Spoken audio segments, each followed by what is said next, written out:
XSFM입니다. I, D, W, K.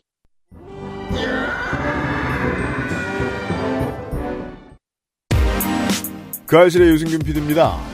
오늘의 시사 아카데미는 오랜만에 드라마 보는 시간입니다. 한국에서는 왓챠플레이로 지난달에 공개된 6부작 BBC 드라마 Years and Years에 대한 얘기입니다. 2020년 4월 네 번째 목요일에 그것은 알기 싫답니다.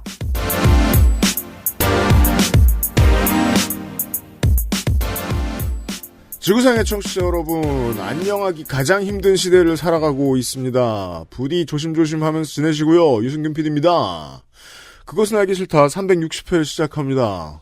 윤세민 에디터가 있고요. 네, 안녕하십니까. 윤세민입니다. 네. 신기한 세상이에요. 뭐가요? 옛날에 농촌의 위기를 극복하기 위해서 네. 생산자와 구매자가 이제 직판을 하면은 이게 새로운 방법이 될 것이다라고 이야기가 나온 지도 10년이 넘은 것 같고. 옛날이에요. 네, 그게 그리고 현실적으로 안 이루어졌잖아요. 10년 동안. 사람들은 무시했죠. 네. 마트 가면 되는데 뭘. 근데 그게 이렇게 핫하게 이루어지나요? 땡션에서 사면 되는데 뭘. 땡마켓에서 사면 되는데 뭘. 지금은 어떻죠? 땡가. 그러니까요. 아니, 직접 사겠어. 이거 실현시키겠다고 지자체에서 막 농민들 데려다가 인터넷 쇼핑몰 만드는 거 교육시키고 그랬었어요, 옛날에. 예를 들어 아베 정권의 정보통들이 막 한국 소식을 얘기를 막 하다가 네. 총리 대신 각하 드디어 한국도 사재기를 하기 시작했습니다. 네? 진짜? 뭐? 휴지? 아스파라거스. 뭐예요, 이게? 그러니까, 제가 되게 참람된 생각을 가지고 있었다는 걸, 월요일 오전 10시 1분에 깨달았습니다. 이걸 살려고 하다니. 와, 아스파라거스에 슈프림 찍혀 있습니까? 우리가 이제 토요일 오전에 가끔 느끼는 그 답답함 있잖아요. 결국, 가장 인기 있는 클럽처럼 내가 들어가려고 그러면 접속이 안 된다고 하다가 손님들이 다 나가자 물건과 함께 사라졌죠. 그렇죠. 그래서 상관없는 떡 이런 거 괜히 사고 막 에이씨 이게 뭐야. 아스파라거스 사지 마세요. 누군가 나 필요해. 아스파라거스 1kg 필요해. 사실은 필요 없습니다. 네. 여러 번 얘기하는데요. 네. 지난주에도 저 뉴스 시간에 말씀드렸는데요. 작은 정부의 시대는 끝났습니다. 예. 쇼핑몰을 잘 운영하는 지방정부의 핵 역량이 매우 중요하다. 그러니까요. 네. 네. 전남하고 경남 뭐하냐. 전복 좀 팔아라. 그렇고 이게 이제. 캐스트를 얘기해야죠, 이제. 이게 이제 지자체로, 그러니까 보통 한 지자체가 성공하면 전국으로 퍼지잖아요. 그렇죠. 이제 대무역 시대가. 시작됩니다. 네. 네. 그러니까 내수가 어떻게 돌아갈 수 있는지에 대한 사인들이 점점 나오고 있습니다. 한국은 지금 내수를 돌려야죠, 열심히. 네. 내수 안 해도 되는 것 중에는 넷플릭스와 왓챠플레이가 있습니다. 그렇죠. 오늘 조성주 소장은 관련된 이야기를 할 것입니다. 그것은 알기 싫다는 강력한 체내 흡수율 평산네이처 야왕데이 야왕나이트 이탈리아에서 온 케이크 라 파스티체리아 핸드워시와 올인원 속 또 역시 빅그린 1인 가구의 첫 번째 가구 알스퀘어 폴더매트에서 도와주고 있습니다. XSFM입니다. 건강기능식품 야왕데이 좀 빨리 나오신 야왕나이트 체내 흡수율을 높인 농축 홍삼 야왕데이 평산네이처의 건강기능식품 광고입니다. 당신의 식탁은 매일같이 특별한 날. 이탈리아에서 온 케이크 라 파스티체리아. Maestro pasticcere, la pasticceria.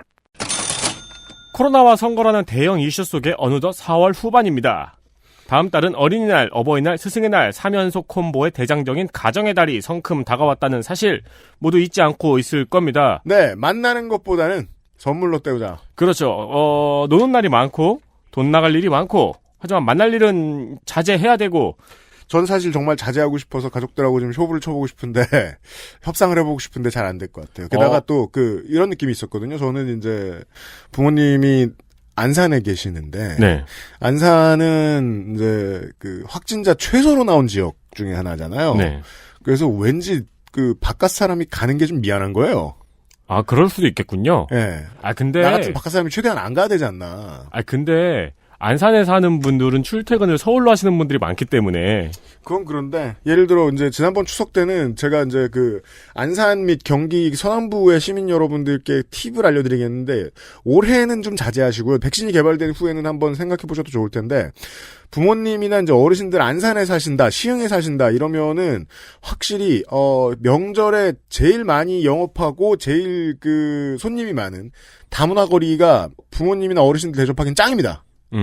다른 데처럼 다 문 닫아 있고 이렇지 않아요. 네네. 예, 가격도 똑같이 받고. 어버이날도 그냥 뭐 미루는 것도 좋은 방법이고요. 선물로 때우자. 선물을 보내면 되죠. 택배로. 네. 가정의 달 이벤트 그 첫 번째 주자 가정의 달과 어울리는 선물을 준비했습니다. 네. 평산네이처 야왕. 그럼요. 가족이 늘어나는데 도움을 줄 수도 있습니다. 네. 가정의 달엔 안 될 것 같아, 이 말. 네, 아무튼. 가정의 달엔 야왕이죠. 네. 일교차로 컨디션이 들쭉날쭉한 엄마, 점심만 먹고 나면 꾸벅꾸벅 조는 직장인 오빠, 여당의 대승에 화병으로 몸져놓은 아버지. 그렇죠. 를 일으켜줄 몇 가지는 자신 없지만 여하튼 기운이 딸리는 누군가에게 도움을 줄 수 있는 야왕입니다. 그렇습니다. 방송이 업로드되는 오늘부터 5월 15일 스승의 날이네요.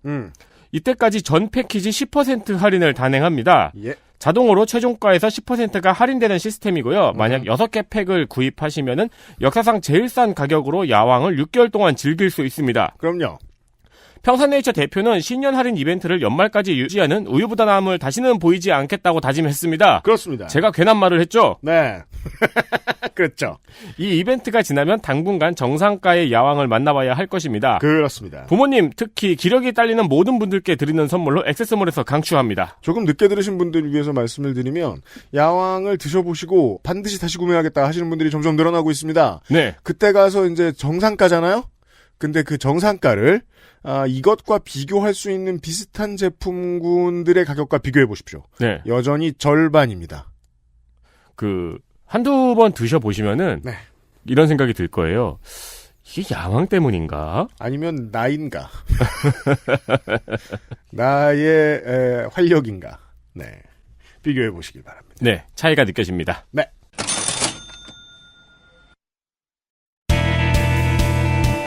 뉴스 라운드업 History in the making. 뉴스 라운드업입니다. 더불어민주당의 총선 공약 중 하나가 재난지원금 전국민 확대였죠. 사실은 미래통합당의 공약이기도 했습니다. 네. 네. 여당은 이를 추진을 하려고 합니다, 이제. 네. 그런데 홍남기 기획재정부 장관이 긴급 재난지원금 지급 기준 소득 하위 70%, 원래의 기준이었죠. 네. 소득 하위 70%의 기준이 유지되도록 최대한 설득 노력을 기울여달라고 발언했습니다. 이게, 이제, 좀 이따 얘기하죠. 네. 네. 그러니까 이제, 제가. 이게 확대가 공약이었는데, 네. 기획재정부 장관이 종래의 기준이 유지되도록 노력해달라고 얘기를 한 거죠. 네. 그러니까 사실상 민주당의 전국민 확대안을 기재부가 거부한 겁니다. 예. 여기에 이근영 전 민주당 전략기획위원장은 100%와 70%의 지급이 3조 원 정도의 차이밖에 나지 않는다면서 이를 거부하는 것은 돈 문제가 아니고 기재부가 정치를 하고 있는 것이라고 지적했습니다. 그렇습니다. 당초 정부의 아니었던 소득 하위 70% 이하 지급에는 약 9.1조 원 정도가 필요하고요. 민주당의 전국민 지급액은 약 13조 원 정도가 필요합니다. 한편 미래통합당의 황교안 전 대표는 총선 기간에 1인당 50만 원을 주장한 바 있었죠. 네. 네. 이 안에는 총 25조 원이 필요합니다. 네. 하지만 황교안 전 대표는 같습니다. 같습니다. 현재 통합당의 입장은 정부의 원안에 동의한다며 빨리 처리하자는 입장입니다. 네. 이 단어를 잘 지켜봐 주셔야 됩니다. 정부의 원안 속에 정부라는 단어는 여기서는 괄호 열고 기재부입니다. 네. 심지어 이렇게 이제 정직하게 얘기하는 기자들도 많이 있습니다. 정부, 기재부, 여당 간의 줄다리기가 팽팽하다. 네. 무슨 소리예요? 정부, 기재부는 어디 소속인 거예요, 그러면? 이 질문에 답해야 돼요. 예. 이번에 다시 한번 또 얘기가 크게 나오고 있는 게 원래 큰 문제가 아닌데 공무원의 연가 보상비, 일 그냥 했을 때 나오는 연가 보상비 관련돼서 일본 걸 다 깎아버렸다, 기재부가. 요 얘기까지 나와버렸죠? 네. 게다가 지금 추경을 그대로 통과를 시켜줘도 기재부는 아니다, 우린 다 깎을 거다라고 이미 얘기를 했다는 거예요. 여기에서 이제 앞으로 오랫동안 많이 이야기가 나왔으면 좋겠는 게 헌법 제57조의 예산안 제한권입니다. 여기에서 예산 증액 동의권이라는 게 있어요.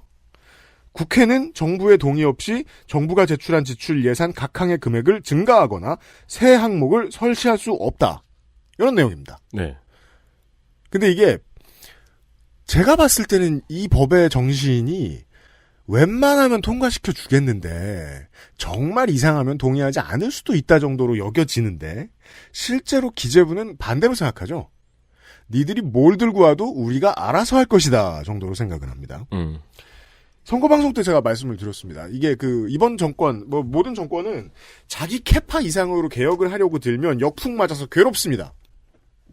박근혜 정부는 신정일치로 개혁하려고 그러다가 그게 캐파 이상의 개혁이었기 때문에 망한 거예요. 네. 이번 총선 민주당 공천을 보면요, 검경이나 법원 사법개혁 판을 되게 크게 벌릴 것이다. 제가 선거방송 때 이런 말씀을 여러 번 드렸습니다. 우리는 이미 후보들의 면면으로 확인을 했죠. 그리고 그 사람들이 거의 다 당선됐습니다. 네. 그런데 기재부가 어떻게 됐으면 좋겠다. 이런 문제에 대해서는 선거의 공천으로 보면 되게 미온적이었어요. 선후를 이건 정한 거다라고 이해를 해도 나쁘지 않습니다. 기재부 권력에 대한 개혁은 다음 정권한테 맡기면 좋지 않겠느냐고 생각한 거 아니겠느냐. 왜냐하면 아직 국민들한테 이 문제의 심각성이 많이 알려지지 않기도 했고 기재부한테 밑보여서 예산 발목이 자꾸 잡히면 여당 표 떨어지니까. 기재부 출신들도 덜어 나왔었어요 이번에. 근데 주로 험지로 갔고요. 그리고 마치 예를 들면 이제 김용진 전 기재부 1차관인가요? 이 사람은 이천으로 전략공천을 떨어뜨렸는데 떨어지라고 보낸 느낌이 좀 강합니다. 이천이니까요. 네. 게다가 또 이제 이 사람들을 또 면접을 해보니까 선거 끝나서 얘기할 수 있는 건데 안 됐으면 좋겠다라고 생각했을 가능성도 있습니다. 그러면은 기재부가 개혁이 되면 좋겠는데 여기에 누가 나서줄 것이냐? 민주당의 오래된 기재부 출신 거의 없는데 기재부 출신 중에 중진 단 하나 있습니다. 김진표. 그 사람이 뭘 했으면 이렇게까지 됐을 리도 없어요. 이번에도 그렇고 다음번에도 그렇고 국회의 인선으로 기재부를 잘 견제할 것이다라는 걸 예상하기가 좀 쉽지가 않습니다. 지난주 손희상 선생의 교훈은 뭐였죠?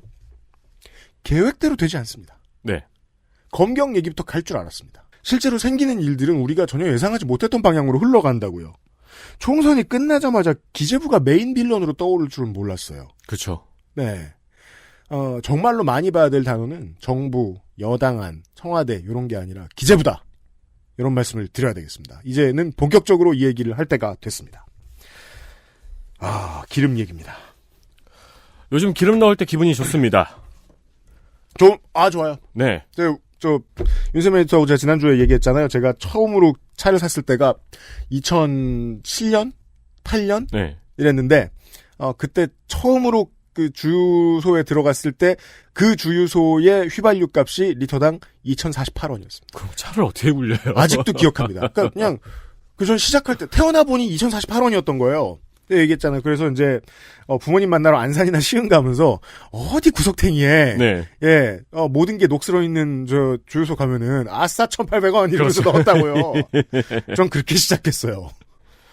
저는 단점이 있다면 저는 경차라서 기름통이 적잖아요. 그래, 예. 그래서 세차하려면 싹 비우고 가야 돼요. 안에 수도관 넣어가지고 이렇게 입을 혹 꺼내고.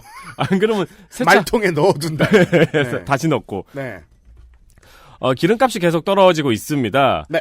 미국 서부의 텍사스유는 배럴당 마이너스 37.63달러까지 내려갔습니다. 네. 처음에 선물 투자를 오랫동안 해온 곳들도 당황했습니다. 네. 마이너스가 무슨 뜻이야?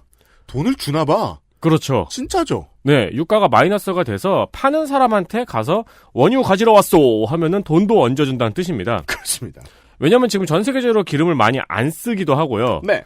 게다가 현재 원유를 사는 회사들, 정유 회사나 배 네. 움직이는 회사나 그런 네. 회사들이 있겠죠. 그런 회사들은 미리미리 사가지고 저장시설을 꽉꽉 채웠거든요. 그러니까 지금 인류가 준비해놓은 원유 저장시설이 가득 찼다라고 보시면 되겠습니다. 그렇습니다. 그리고 원유 선물 만기가 거의 다가온 상황입니다. 그러니까 선물이라는 게 원래 실제로 이제 피지컬한 물건들의 선물 시장 같은 경우는 농산물에서 처음 생겨났습니다. 어떤 농산물? 수요와 공급이 완벽하게 예측되는 농산물. 네. 그러니까 완벽하게라는 거는 마이너스로는 안 내려갈 만큼의 수치를 분명히 알고 있는 물건들은 선물 시장이 이렇게 확대가 되어 있는데 그런 선물 시장의 문제는 이게 이제 안 팔리는 상황을 절대 상정하지 않는다라는 겁니다. 네. 네. 그래서 마이너스가 되는 거예요. 그러니까 팔릴 때의 가격이 문제였죠. 네. 네. 그런데 지금 이제 원유 선물을 산 사람들은 팔아야 되고 그럼요. 살 사람들은 창고가 꽉꽉 찼고 네. 즉 살 사람들은 없고 팔 사람들만 있다는 뜻이죠. 맞습니다. 그래서 기름값이 마이너스까지 내려갔습니다. 네. 다만 업계는 올 가을부터 기름값이 다시 회복세일 거라는 전망을 내놓고 있습니다. 무슨 근거로 이렇게 하는지는 모르겠습니다. 업계는 이런 전망을 내놓지 않으면 망하니까요. 다음 선물 상품인 6월물의 거래가 현재 활발하게 이루어지고 있다는 게 그 근거인데요. 네. 다만 6월물도 가격이 같이 떨어지고 있다고 합니다.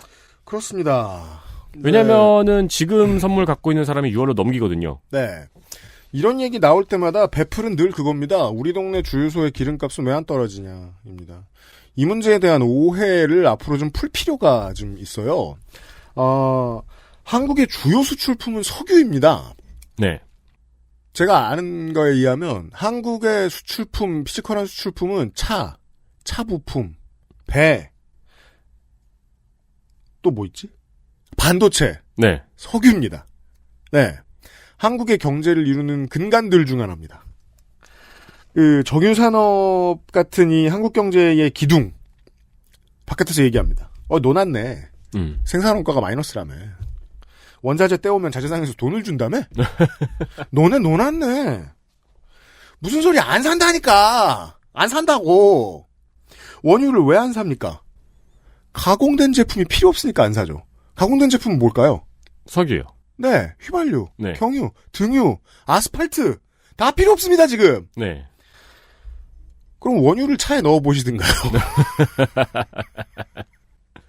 그거 트레퐁 부어야 될 수도 있습니다 나중에. 꽉 막혀가지고. 그렇죠. 이거 안 되겠죠. 은고되고 안 됩니다. 안 돼요. 드러내야겠죠. 네. 이게 이제 석유에 대한 이야기를 하면 뭐 셰일가스 얘기도 하고 뭐 러시아 얘기도 하고 하면 뭐 1시간 2시간 될까봐 나중에 한번 얘기를 길게 드리기로 하고 지금 짧게 줄이겠는데요. 아무튼 요 오해만 좀 풀었으면 좋겠다. 기름값이 싸지면 기름을 싸게 팔 수 있지 않느냐? 아닙니다. 기름값이 싸지면 한국 같은 그 정유 제품 수출 대국은 무조건 손해 봅니다. 네. 네. 그러니까 기름값이 싸지면은 석유도 안 팔린다는 거잖아요. 그럼요. 네. 북한 얘기입니다. 화요일에 다들 김정은 국무위원장이 건강이 위독하다는 소식을 단톡방에서 접하셨을 겁니다. 네. 그러나 미국과 러시아, 중국은 CNN의 이 보도에 대해서 사실 확인에 나섰지만 근거를 알 수 없다고 밝혔습니다. 그렇습니다. 원래 이제 그 북한 최고 지도자의 신변 이상설이 나오면 못해도 하루 이틀은 갑니다. 아무리 사람들이 요즘 그 북한에 대한 관심이 없다라고 해도. 그래서 어제 낮에 이게 뜨는 걸 보고 살짝 궁금했습니다. 제 첫 번째 질문은 하나였습니다. 이게 CNN 발이었어요. 네. CNN은 얼마를 쓴 거지? 이 뉴스를 알아보기 위해. 왜냐하면 저런 팩트는 못 구하거든요. 세상에서 가장 비싼 정보예요. 네. 이거 왜 제가 어떻게 이렇게 단언할 수 있냐?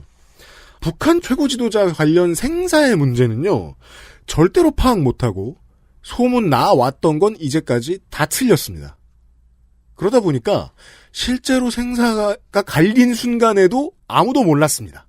그랬죠. 항상 그랬습니다. 네. 그래서 우리는 김일성의 사망 소식을 실로 갑자기 들었습니다. 그리고 처음에 그 뉴스가 날 때는 언제 죽었는지 날짜도 안 나옵니다. 안 알려주니까. 예. 근데 CNN이 진짜 구했으면 정말 비싼 정보원을 구한 거거든요. 그럴 경우만 남습니다. 네. 네네. 저 남쪽 한국에서는요. 고작 기업 총수 생사도 못 알아봐요. 지금 몇 년째. 그러게요. 잊고 있었네요. 이번에 지금 확인해보고 싶어서 북한 관련한 과거의 뉴스 아카이브를 다 뒤져봤습니다. 제 기억이 맞았어요. 다 틀렸었어요. 네. 이것과 관련해서 지금 통합당의 지성호 태구민에 대한 얘기가 나오던데 태구민 당선인이 아주 정말 들을 필요가 없는 말을 했더라고요. 이거는 소식이 안 들리면 알아봐야 한다. 라고 말하는 거예요. 이게 무슨 소리죠? 그러니까 이게 무슨 뜻이냐면 사람들이 자꾸 마이크를 들이대니까 빠져나갈 말 이제 101이 이게 101이에요. 네네. 내가 아는 게 없을 때 빠져나가는 말 101입니다. 문장을 번역하면 사실이면 큰일이다. 예를 들어 제가 이제 이렇게 얘기를 해보죠. 성가비는 어릴 때부터 식인을 즐겼다는 소문이 있다. 태국민 뭐라고 발언할까요? 사실이면 큰일이다. 모른단 소리입니다. 네. 네. 소식이 안 들리면 알아봐야 된대요. 평상시에 김정은의 소식은 공식적 일정이 아니면 어차피 안 들립니다. 네. 안 들리면 알아봐야겠죠. 그렇죠. 네. 네. 그러니까 이 사람 모른다. 이걸 제가 지금 얘기하고 싶고요. 그래서 더더욱이 정보도 별거 없는 사람을 지금 정보위나 국방위에 넣는 게 국익에 도움이 되느냐 걱정스러운 측면이 좀 있습니다. 예. 그 CNN이 큰 돈을 썼거나 틀렸다. 이렇게 정리할 수 있고요, 지금까지는. 그러니까 그러네요, 진짜. 지금까지 다 틀리고, 정작 진짜로 죽었을 땐 모르고. 네, 그렇습니다. 예. 마지막은 미국 얘기입니다. 네, 미국 얘기는 곧 트럼프 얘기죠. 네. 지난주에 경제 재개를 주장했던 트럼프 미 대통령이 코로나19 사태로 인해서 당분간 미국으로 이민 오는 것을 막겠다고 밝혔습니다. 네. 이를 트위터로 밝혔는데요. 4월 20일에 우리 위대한 미국 시민들의 일자리를 보호할 필요성뿐 아니라 보이지 않는 적, 코로나19의 공격을 고려해서 나는 미국으로 이민을 잠정적으로 중단하는 행정명령에 서명할 것이라고 밝혔습니다. 이 말로만 따르면 저더러 정치적 판단을 하라고 하시면 전 맞는 판단을 했다고 봅니다. 이민이 워낙에 많고. 이건 한국이 몇 년 내로 겪을 일입니다. 그러니까 한국이 지금처럼 최소한의 마이너스 성장을 계속 유지하면서 세계 경제에도 내수 경제로 그 마이너스를 최대한 막을 수 있다는 본보기가 되면 이민은 늘어날 겁니다. 한국이 이걸 겪을 거예요. 그러면 한국은 지금도 이제 이민자의 수를 상당히 보수적으로 조절하는 국가인데 앞으로도 그래야 될 가능성이 좀 높아요. 그리고 늘릴 때가 있는데 늘리면 안 되는 때도 있거든요. 지금 이 판단은 맞아요. 다만 이번에 행정명령을 계속 갱신할까봐 그게 화가 나는 거죠, 사람들은. 네. 즉 코로나19를 활용해서 이 정적 제거와 수건 사업 처리를 하고 있는 것으로 보이고요. 트럼프는 제가 이제 그 미국 상황에 대해서 간략하게만 좀 말씀을 드리면 정치의 수준이 낮으면은 대중의 수준이 낮아지는 것처럼 보이는 현상이 있습니다. 이거는 진짜로 대중의 수준이 낮아진다는 게 아니고 대중 가운데 수준이 좀 낮은 저열한 메시지를 크게 말하는 사람들의 목소리가 과대대표됩니다. 이게 문제입니다. 네. 좋은 예로 말할 것 같으면 미국의 이제 코로나19 대응 총괄은 국립 알레르기 전염병 연구소장 앤서니 파우치 박사라는 사람입니다. 소설을 많이 보시면 이 사람의 이름을 들어보신 적이 있으실 겁니다. 미국의 정은경입니다. 사회적 거리두기 중요성을 미국인에게 설파하는 역할을 트럼프 행정부가 소심하게 하는 동안 혼자 거의 다 한 사람입니다. 게다가 이제 트럼프에게 들이받는 캐릭터가 좀 잡혀가지고 미국에 이제 트럼프를 싫어하는 사람들이 상당히 그 사람들 사이에 상당히 인기가 많이 올라갔습니다. 이 말라리아 약은 소용없다거나 이런 얘기도 그냥 그 단칼에 팍 말하고 이제 트럼프가 계속해서 꼭 집에 있어야겠느냐 이런 말을 함부로 하지 못하게 만드는데 역할을 꾀하는 방파제 같은 인물인데 미국에서는 이 사람에 대한 비판의 목소리가 상당히 높습니다. 오버한다. 시민들이 이 사람 때문에 우리가 일자리를 잃는 거 아니냐라는 전우가 뒤집힌 소리를 하고 있습니다. 한국에서 만약에 누가 정은경 본부장더러 정치적 공세를 펼친다. 그러면 그는 어떻게 될까요? 어떻게 될까요? 상상이 안 돼요. 어쨌든 공격을 받겠죠. 갈기갈기 찢어져서. 너비아니처럼 될 겁니다. 그렇죠. 최대한 다져질 것이에요. 네. 한국 사람들은 그 선우를 정확히 알고 있거든요. 이거는 순전히 미국 정치권의 잘못입니다. 우리 일자리와 코로나19 방역이 반대편에 있는 가치인 것처럼 자꾸 설파했기 때문이에요. 한국 빼고 거의 모든 나라들이 이런 문제를 겪고 있습니다. 그래서 지금 한국 안에 있는 사람들이 이게 감이 안 와요. 설마 저런 소리 하는 사람들이 있어? 되게 많습니다. 미국엔 특히 많아요. 요즘 그냥 거리에서 사회적 거리를 안 지키고 가두 시위를 해요. 미국 시민들이. 직장이 중요하다. 네.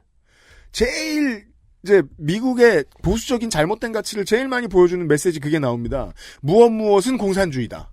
이젠 거기에다 뭘 붙일까요? 사회적 거리두기는 공산주의다. 라는 말을 하는 미국 시민들이 태반처럼 보이는 잘못된 가대대표가 나오고 있어요. 우리를 경제활동을 못하게 한다? 그거는 공산주의다? 우리는 밖으로 나갈 권리가 있다. 네. 우리는 직업이 있다. 거기에다가 하나의 메시지를 더 붙인 겁니다. 지금 트럼프가. 너네는 우리나라로 오면 안 된다. 네. 네. 이제 저는 그래가지고 동조하는 미국 상원의원의 말이 이해가 안 됐거든요. 네. 코로나19 때문에 우리가 일자리를 잃으니까 이민자를 받으면 안 된다. 네. 이 세 단계가 연결이 안 되는 거예요. 그러니까 지금 방역은 진보, 방역을 무시하는 게 보수인 것 같은 그림. 이게 지금 미국한테 너무 안 좋습니다. 전 세계에 너무 안 좋고 한국에만 없어요. 한국 사람으로서는 그게 연결이 안 되는, 상상이 안 되는 상황이잖아요. 그렇습니다. 네. 해외에 계신 청취자 여러분, 한국에 있는 저희는 이런 일을 상상도 할 수 없습니다. 예. 상당 부분이 트럼프 탓입니다. 뉴스 라운드업이었습니다. XSFM입니다. 모발에 힘이 없고 너무 얇아요. 빅그린이죠. 스트레스성 탈모라는데 어쩌죠? 빅그린이에요. 윤기나고 풍성한 머릿결 저도 만들고 싶어요. 네, 빅그린이라니까요. 아무거나 쓸 순 없잖아요. 13년간 이어온 빅그린의 노하우 투쓰리에서 헤어로스까지. 빅 그린 건강한 변화의 시작 빅그린 헤어로스 샴푸. 손님 올 땐 접고 빈둥댈 땐 펴고 나만의 공간관리 아이스케어 프리미엄 폴더 매트.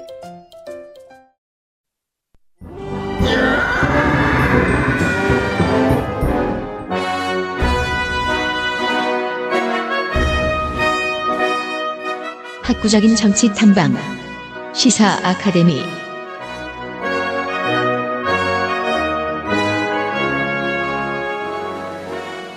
(2020년 4월의) 시사 아카데미 시간입니다. 자, 조성주 소장이 지금 이제 물론 넷플릭스와 왓챠플레이에서는 지금 방영 중이다라는 말은 테크니컬리 맞지 않습니다. 주르륵 올라오니까. 그렇죠. 예.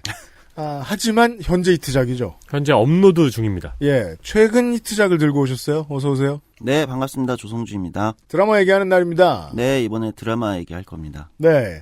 영국 드라마라고 제가 알고 있는 건 독터 후밖에 없는데 우리 파란 쓰레기통의 주인공. 네. 네. 저희들은 파란 쓰레기통을 가지고 있는데요. 청취자 여러분, 저희 스튜디오는 버튼을 ON으로 눌러 놓으면 들어갈 때의 우주선 탈 때의 소리가 나옵니다. 쓰레기통을 열었을 때. 공룡 소리 아니었어요? 아니요, 저기 우주선이잖아요, 원래. 네. 들어가면은, 네, 우주선 열리는 소리입니다. 제가 오늘 갖고 온 드라마가 BBC에서 제작한 영국 드라마인데, 각본을 제가 알기로는 닥터 후의 그렇습니다. 쓴 걸로 알고 있어요. 네, 그렇다고 하네요. 네. 오랜만에 뵙는 것 같은데요. 오늘. 오랜만입니다. 드라마 가져온 드라마의 제목부터 말씀드리면, 영국 BBC에서 제작한 Years and Years. Years and Years 2019년 5월에 처음 나왔고 미국에는 그 다음 달에 시작했습니다. 우리나라에는 올해 들어왔어요. 그렇죠. 우리나라에는 지금 올해 아마 왓챠플레이에서 지금 올라온 걸로 알고 있는데요. Years and Years면은 연년생 얘기인가요? 아니에요. 긴 시간이라는 뜻인 것 같아요. 아, 그런가요? 네. 이게 밴드도 있더라고요. 밴드 이름도 있던데. 아, 그렇군요. 네, 저는 잘은 모르는데. 작년 영국 BBC에서 방영된 드라마입니다. 그리고 최근에도 여기저기 화제를 좀 모으고 있어요. 그런 모양이에요. 네, 특히 정치나 사회 이런 쪽에 관심 많은 분들 중에서는 눈 밝은 분들이 먼저 보고 네. 대단한 작품이 하나 나왔다. 특히 이게 이제 BBC하고 미국의 HBO하고 공동 제작한 걸로 알고 있거든요. 네. 이 정확하게 공동 제작인지 아니면 이제 제작을 BBC에서 하고 이제 미국에 아마 방영하는 걸 HBO랑 계약을 한 건지 그럴 이거는 가능성이 조금 높아요. 네. 후자일 가능성이 높아 보이는데 네. 어쨌든 BBC와 HBO가 같이 손잡고 만들었다 이렇게 해서 좀 화제가 되고 있는 드라마입니다. 네. 게다가 또 저는 옛날에 맨인 블랙 시리즈를 보면서도 그런 생각을 했거든요. 에마 톰슨이 참 공화당 중진에 어울리는 캐릭터예요. 아, 그래요. 맞아요. 되게, 그러니까 미국으로 말할 것 같으면. 이게 영국으로 이제 에마 톰슨이 나오는데. 네. 에마 톰슨이 주인공입니다. 그렇죠. 주인공이라 할 수 있어요. 주인공이 여러 명이 나오거든요. 네. 근데 대단한 연기를 보여줍니다. 네. 원래 정기력은 정평에 나 있는 배우긴 하지만, 대단한 연기. 정치인 캐릭터로 딱인 것 같다. 진짜 그게 굉장히 공감이 가더라고요. 네. 이 드라마를 제가 오늘 들고 온 이유는, 간단히 설명드리면 이 드라마는 왜 이제 사회나 정치, 민주주의 고민하는 사람들한테 좀 약간의 쇼크를 주고 있느냐. 이 드라마는 이제 드라마의 시작 배경이 에피소드 6개로 들어있는 좀 짤막한 드라마예요. 영국 드라마들이 좀 그런 모양이에요. 에피소드가 좀 미국이랑 다르게 시스템이 좀 짧잖아요. 네.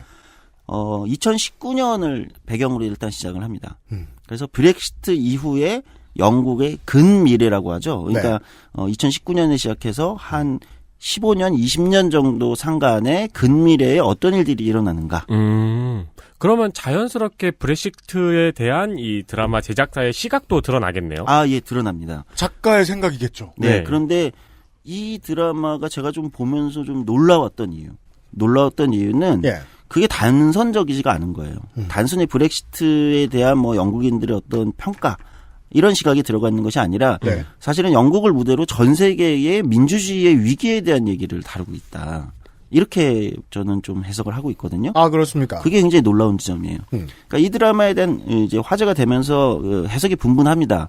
그러니까 이 드라마는 단순히 그 정치 사회적인 문제만 다루고 있는 것이 아니라 예. 굉장히 많은 주제를 다루고 있어요. 6가지 에피소드 중에서 근미래에 즉 앞으로 15년에서 20년 사이에 서구 사회를 포함한 전 세계에 닥칠 주요한 이슈들을 다루고 있습니다. 예. 대표적으로 이제 민주주의 위기, 포퓰리즘의 등장, 또 예를 들면 이제 기술, IT 정보 기술의 확대로 인한 뭐 딥페이크 영상들의 문제, 네. 그 다음에 트랜스휴먼 문제 같은 거 있죠. 사이보그나 트랜스휴먼. 사실 뭐 이것도 근미래에 이미 현실로 다가와 있는 문제고, 네. 그렇죠.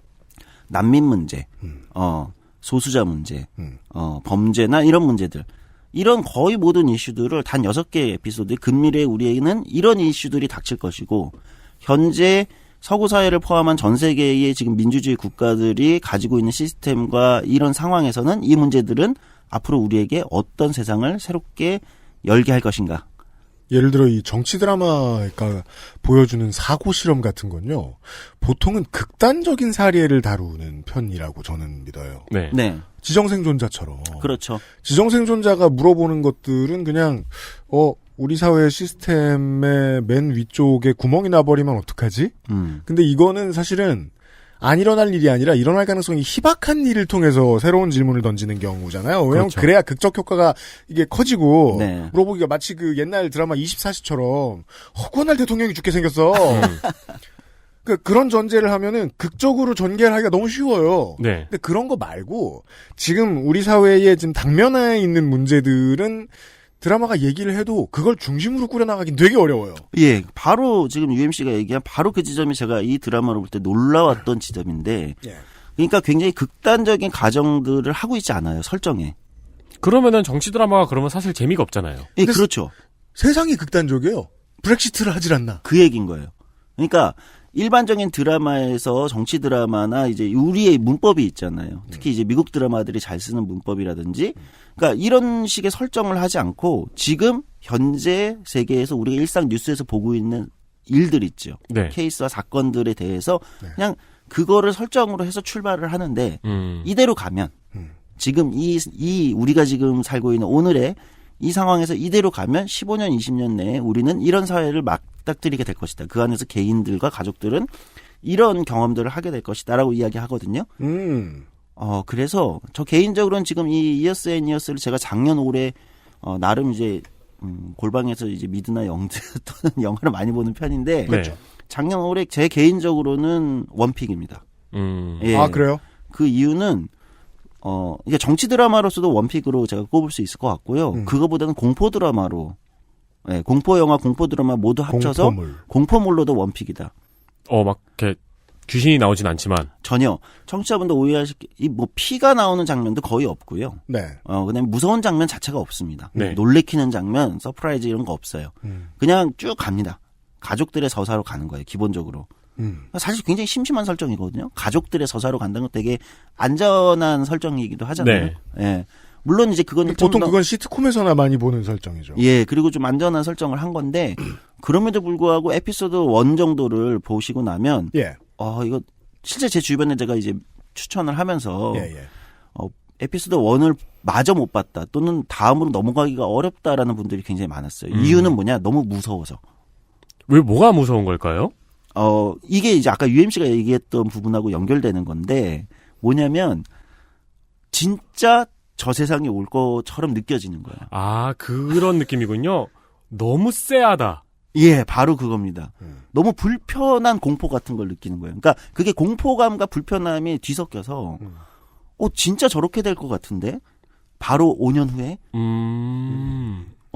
저 드라마에서 얘기한 바로 5년 후 10년 후에 저 모양새가 바로 그냥 옆에 내가 닥칠 것 같은 거예요. 그러니까 너무 불편하고 공포스러움을 줘요.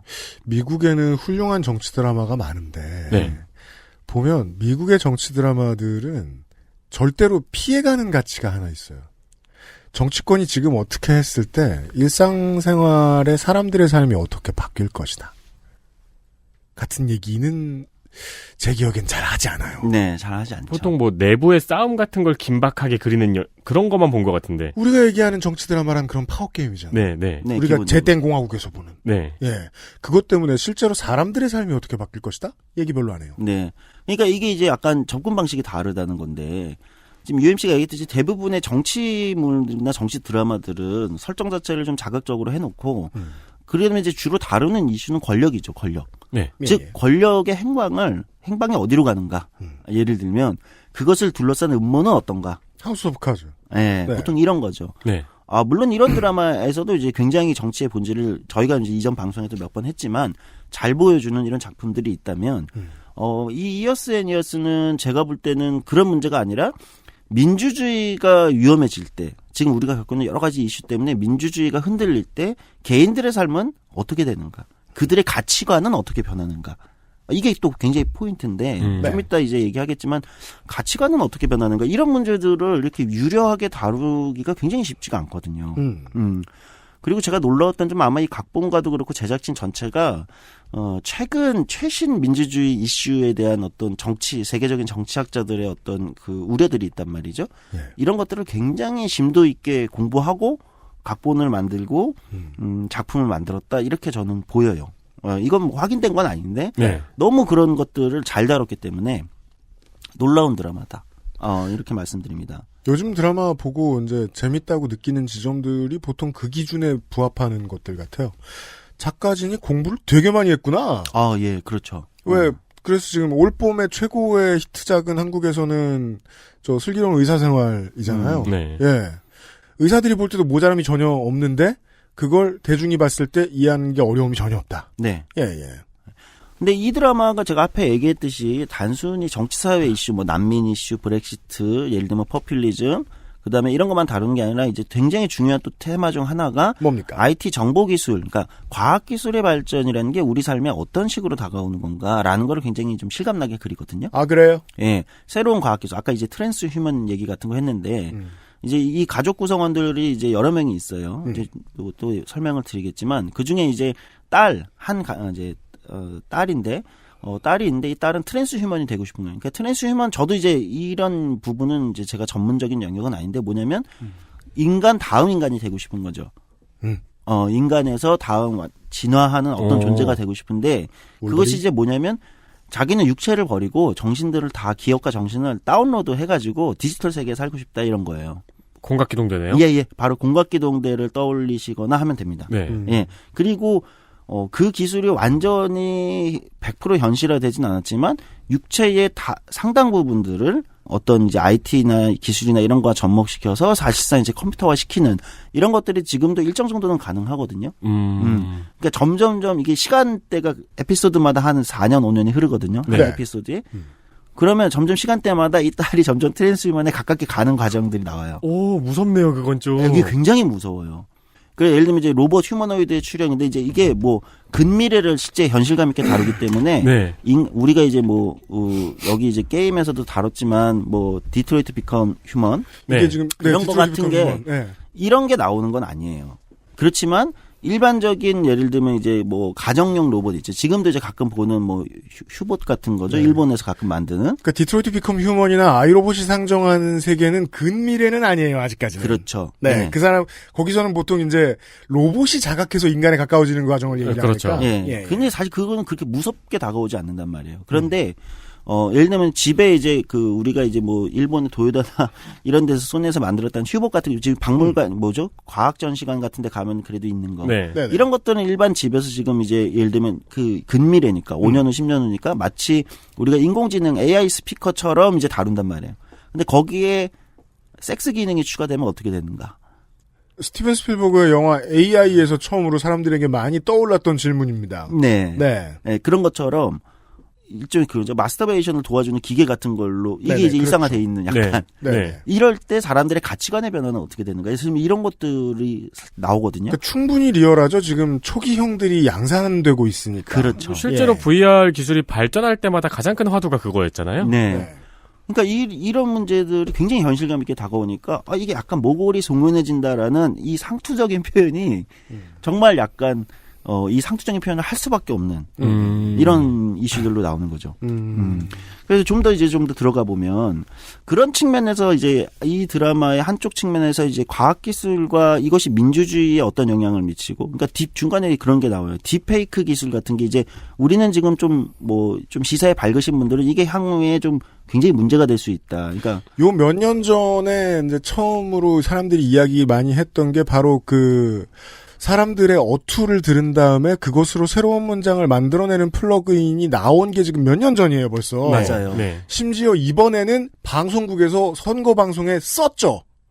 후보들 목소리로 자기 지금 저 득표율을 말해주는. 그걸 그걸로 썼어요. 놀랍네요. 잘 만들었어요. 바로 그런 거거든요. 그래서 밑에 경고가 떠요. 실제로 말한 게 아니라고. 네, 바로 그겁니다. 근데 그게 지금 이제 영상에서도 우리는 딥페이크 하면 지금 뭐 포르노에 예를 들면 범죄자들이 딥페이크 기술을 이제 씌워가지고 인권적 침해를 한다 이런 이제 우리 문제를 알고 있는데 그럼 이게 이제 정치 방금 전에 이제 개표 방송에서 썼다시 목소리와 영상, 얼굴 이런 것들이 거의 이제 구분되지 않는 수준까지 목소리는 거의 구분이 안 되는 수준까지도 가고 있다고 하더라고요. 그럼 이렇게 갔을 경우 그런 영상들이 돌아다닐 때 정치는 어떻게 반응하는가? 그렇죠. 이게 이런 것들이 나오는데, 생각만 해도 너무 신나네요. 예상할 수 있는 게 너무 많잖아요. 그렇죠. 뭐 막말 논란 같은 것도 막 만들고 그런 게 나오는 겁니다. 일단 조선일보가 사설을 쓴 다음에 나중에 아닌 걸로 밝혀져도 그런 소문이 나도록 하다니. 그렇죠. 네. 그러면서 여기 이제 엠마 톰슨이 이제 굉장히 이제 포퓰리즘적인 어떤 정치 리더로 나오는데, 여기서 그런 영상들이 막 돌아다니는데 노동당의 당수나 아니면 이제 보수당의 당수들이 그러니까 이게 딥페이크 영상이 돌아다니는데 그건 이제 가짜인 건 안다. 그러나 그들은 실제 그런 생각을 하고 있지 않습니까? 이렇게 딱 질문하는 거예요. 가짜지만 그런 생각을 하고 있을 거다. 그렇죠. 당신의 속마음이지 않냐. 네. 그러니까 이제 이럴 경우 대중들은 시민들은 어떻게 반응하게 되고 이미 이제 사실 여기서부터는 아마 청취자분들도 굉장히 유추가 쉽게 될 거예요. 지금 우리 사회에 돌아다니는 뭐 페이크 뉴스라든지 이런 텍스트로 된 페이크 뉴스에도 우리는 어떻게 반응하는가, 우리의 사고와 우리의 심리 상태와 우리의 정치 행위가 사실 변하거든요. 우리가 얼마나 이게 살갑게 다가오냐면 제가 이제는 느끼는 패턴이 있는데 21세기 내내 보수 언론은 선거 하루하고 이틀 사흘 전부터 가짜 뉴스들을 엄청 많이 만들어내요. 그리고서 주워 담지 않습니다. 이게 이제 마지막에 그래서 나중에 정리할 때 점잖은 척하고 진보든 보수든 정치평론가들이 나와서 그때 있던 막말 논란 있죠. 그리고 그냥 그렇게 얘기하고 지나가 버려요. 실제로는 4년에서 2년, 5년 동안 일구어 놓았던 모든 것을 마지막 이틀 동안에 가짜뉴스를 뒤집는 행위거든요. 우리 이거 잘 알죠. 얼마 전에 다 봤으니까요. 네. 저도 이제 그 페이크 뉴스에 대해서 그냥 아주 전통적인 의미에서만 좀 이제 문제 제기 정도, 공론장을 뭐 훼손한다 이렇게 아주 클래식하게 생각하고 있었는데 오히려 저는 이 드라마를 보면서 이게 단순하지 않구나. 그러니까 뭐를 건드리는 거냐. 페이크 뉴스나 이제 이 드라마에서 이제 딥페이크 기술을 이용한 이제 그런 막말 영상 상대 당에 하지 않았지만 그게 돌아다니고 나서 그 다음에 이 비비안 룩이라는 엠마 톰슨이 연기하는 비비안 룩이라는 포퓰리스트 정치가가 그런데 그 말 하지 않은 거 한다. 이건 딥페이크 맞는데 그런데 실제 당신의 속마음이지 않냐라고 얘기하는데 비슷하게 작동하거든요. 뭐냐면 이 페이크 뉴스나 이런 게 사람들이 지금 우리의 지금 한국 사회도 비슷하게 보면 시민들이 그거 뭐 페이크 뉴스인 거 알아. 가짜인 거 알아. 하지만 사실 그게 100% 가짜는 아닐 거야. 거기에는 1%의 진짜 그 사람들이 하는 걸 증폭시키기도 하는 거죠. 근거가 있으니까 저런 페이크가 나오지. 그렇죠. 그러니까 그렇게 생각하게 만드는 거예요. 또는 자기가 하지 못했던 말. 그러니까 우리가 규범이라는 게 있잖아요. 좀 이따 얘기했지만 민주주의라는 건 이제 제가 이제 지난 방송에서 한번 그 민주주의는 어떻게 무너지는가에서 다룰 때 규범, 선을 넘지 않는 거. 그러니까 굉장히 민주주의에서 중요한 룰이다 이렇게 얘기했는데 그럼요. 누구나 개인들도 막말 속으로는 있잖아요. 혼자 있을 때는 뭐 이렇게 XX 뭐 이렇게 있고 어떤 정치적 올바름이나 어떤 이슈에 관련된 문제에 대해서 자기 속으로는 굉장히 그 파괴적인 생각을 가질 수 있어요. 그럼요. 근데 이게 겉으로 나오지 않는 발화되는 것과 아닌 거의 차이는 큰 거잖아요. 네. 근데 이제 이런 페이크 뉴스나 딥페이크 영상 같은 거는 그게 그냥 발화돼서 돌아다니는 거잖아요. 사실 그러면 시민들의 여기서 뭐가 발생하는가? 그 말을 해도 되게 되는 것처럼 되는 거죠. 네. 좀 전에 제가 뉴스 시간에 말씀드렸잖아요. 정치인들이 못된 소리를 하면 그 못된 소리의 분야가 이렇게 팍 깨져서 쏟아진다고요. 네, 바로 그거예요. 메시지들이. 그렇게 되는 거거든요. 네. 이런 측면에서 또 한 번 얘기하면은 그 이제 과학기술의 발전, 새로운 기술의 발전, 이건 근미래를 다루기보다 좀 더 미래를 다룬 드라마지만, 네. 이제 블랙미러라는 넷플릭스에서 이제 그 업로드되어 있는 블랙미러라는 드라마가 있는데, 그거하고도 비교가 되기도 해요. 예. 근데 이제 제가 볼 때는 저는 뭐 둘 다 봤지만 블랙미러는 좀 더 이제 기술과 인간의 관계, 요런 거에 좀 접목했다면 지금 이 이어스 애니어스는 근미래를 설정으로 새로운 기술들이 어떻게 민주주의와 정치 사회에서 작동하는가에 대해서 좀 더 포커스를 맞춘 작품이다. 그래서 조금 같은 맥락에 놓이기는 조금 어렵다 이렇게 보이고요. 네. 그러면 그런 것들인데 이제 스토리나 앞에 이제 설정을 좀 더 들어가 보도록 하겠습니다. 그러니까 배경이 이제 영국이에요. 2019년부터 시작하는데 드라마 시작하고 2분 한 3분 정도 만에 2019년에서 시작하자면 2024년으로 바로 넘어가서 시작합니다. 네. 그러니까 5년이 그냥 확 가는 거예요. 네. 근데 2019년 시작할 때 이제 요 설정에서 이제 한 가족에서 출발을 하는 거예요. 예. 라이언스 가족이라는 가족인데 이 가족의 설정이 또 특이합니다. 설정이 이 가족에 대한 설정이 대부분 이제 가족이 다 소수자들이 채워져 있어요. 소수자. 그러니까 이제 할머니가 있고 근데 이제 의료 기술이 발달을 오래 살아요. 막 120살. 예. 여기서 이제 거의 뭐 70살, 80살이지만 가까이 됐지만 사실은 이제 전혀 이제 죽을 날이 얼마 남지 않았다 이렇게 보이지 않는 5년 뒤만 생각해도 예상 가능한 게 7, 80대는 노동사회로의 재편입을 점점 더 갈망하게 될 것입니다. 네, 그렇겠죠. 그렇죠. 그러니까 이 할머니는 사실은 70년대, 80년대 그 영국으로 따지면 여기를 이제 다 거쳐서 여기 설정에 2024년에 70대 정도가 된 노인 할머니와 그 이제 손자들 아들, 딸은 지금 다른 설정으로 있고, 그 손자들이, 예를 들면 큰 손자, 남자는 금융업에서 일하는, 그리고 노동당 지지자입니다. 네. 금융업에서 일하는, 돈을 많이 버는 사람인데, 노동당 지지자. 20, 30대 됐겠군요. 예, 둘째 아들은 게이예요. 공무원이에요. 예. 근데 이 사람이 하는 건 주택관리원인데, 이 설정에서 나오는 건 이 사람이 하는 주로 지금 맡은 업무는 공무원 주택관리원인데, 하는 업무는 난민들의 수용소는 난민들의 긴급주택 같은 거죠. 네. 예, 난민들. 그러니까 설정은 이제 5년으로 딱 넘어가게 되면 2024년에 러시아와 우크라이나 간의 갈등이 격화되면서 우크라이나에서 정치적 망명자들이나 난민들이 대거 영국으로 들어왔다. 라는 설정이에요. 사실 전혀. 가능합니다. 지금도 일어나는 일이니까요. 네. 있는 일입니다. 예, 그리고 러시아 우크라이나의 정치적 긴장관계, 정치 군사적 긴장관계에 있는 거니까. 사실 그냥 지금이랑 생각해서 아무 미래나 5년으로 가정해놓고 생각해도 얼마든지 쥐어짜서 유추할 수 있는 것이 지금 그 원유 문제에 있어서 러시아의 위기의식은 상당합니다. 이 미국의 셰일가스 개발이 더 가속화되고 단가 맞추기 싸움에서 오페크 전체 나머지 국가들에게 계속해서 패배한다. 러시아는 불안해요. 러시아가 불안할 때마다 중앙아시아를 건드립니다. 격화될 일은 많아요.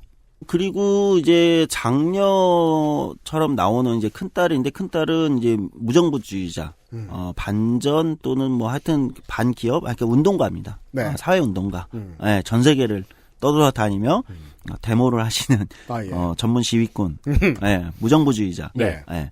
그 다음에 게이 아까 좀 전에 얘기했던 이제 게이인 둘째 아들 공무원인 여기는 이제 오히려 노동당과 보수당 사이를 왔다 갔다 하는 스윙보터다. 예, 스윙보터 형태로 나오는 것 같아요. 공무원 중에 많아요. 예, 네. 드라마에서는 이제 보수당 지지자, 보수당을 찍는 이런 형태로 나오니까 그러니까 게이로 나오는데 보수당 지지자. 그다음에 이제 막내 손녀죠. 막내딸 손녀는 장애인입니다. 휠체어를 타고 있는 장애인인데 노동당도 보수당도 아니야. 이거는 다 기득권이야. 기존 정당 체제는 다 기득권이야. 그러면서 엠마 톰슨이 연기한 엠마 톰슨 이제 아까 얘기한 비비안 룩이라는 인물로 정치가 기업가 출신인데 정치에 데뷔하는데 2019년 딱 시작이 그렇게 됩니다. 이 여성이 엠마 톰슨 연기하는 막 기업가 출신의 막 정치에 대비하면서 TV 토론에 나왔는데 TV 토론에서 이스라엘과 팔레스타인 문제를 이제 쟁점이 된 거예요. 네. 다른 후보들이 막 얘기하는데 이 여성은 딱 그러는 겁니다. 그냥 뭐 이거 삐 처리를 해주셔야 됩니다. I don't give a 그러니까 그런 거죠. 또 신경도 안 써 그런 거. 그렇죠. 그런 게 뭐 어쩌라고. IDGAF를 TV에서 말한다. 예. 근데 그게 토론 중에. 팔레스타인 문제다. 그렇죠. 네. 그게 무슨 문제야? 내 집 앞에 쓰레기나 잘 치웠으면 좋겠어. 국가가. 배풀도 안 될 수준의 코멘트를 사실 이게 이 장면에서 시작을 하는데 그러면 이제 이 TV 토론에 나와 있던 대담자들이 그런 얘기를 하시면 안 되죠 이러면서 그건 선을 넘은 거잖아요. 이 여성 정치가가 네. 어떻게 그런 얘기를 하십니까 지금 이러고 방송을 보던 사람들의 시민들이 가족들의 각자의 반응이 있을 거잖아요. 각자의 그 정체성과 이런 게. 근데 이 사람들이 다 반응하는 게 조금씩 다른 거예요. 예를 들면 아까 노동당 지지와 보수당 지지한 공무원과 금융업을 하고 있는 이 두 남자는 아니 미친 거 아니야? 그렇죠. 저 여자 미친 거 아니야? 그렇죠. 이런 거. 그렇죠. 근데 이 금융업을 하는 사람의 부인이 있는데 흑인이에요. 부인은 재밌네. 재밌는데 그다음에 아까 이제 손녀가 있다고 그랬죠. 장애인. 네. 여기는 맞는 말이야. 맞는 말 아니야 저거? 틀린 말은 아니잖아. 틀린 말은 아니잖아. 그러니까 이런 반응들을 딱 시작하면서 이제 이게 드라마의 시작이에요. 이 시민들 입장에서 그런 점이 불안하거든요. 차명진이 저런 소리를 해. 네. 저거 누구한테 먹힐까봐 불안하거든요. 그렇죠. 그리고 실제 먹히는 사람들이 있는 거예요. 그리고 차명진은 그걸 믿는 거예요. 그 에너지를. 근데 저는 이런 광경 옛날에 본 적이 있었던 것 같은 게 차명진? 아니요. 네. TV 앞에 앉아있는 사람들의 반응이 다 달랐던 광경을 본 적이 있는 게 네. 옛날에 백분 토론에서 전원책 변호사가 네. 그 개새끼 발언을 했었잖아요. 그렇죠. 네, 그거 왜 못하냐고. 그때 이랬었거든요. 그렇죠. 나도 해볼까? 아니 그때 그 말 왜 못해 적인데 막 이러고 한쪽에서는 아니 그래도 저런 말을 하면 안 되죠. 못할 건 또 뭐야 이런 반응들이 있었거든요. 그렇죠. 그 선을 딱 넘는 거에서. 그러니까 그 어떤 이 사람들이 합의되고 있는 이 사회에서 합의되고 있는 어떤 선을 딱 넘을 때 사실 포퓰리즘의 출발은 그거거든요. 네. 그렇죠. 네. 그걸 딱 넘는 장면에서 시작을 하는 겁니다.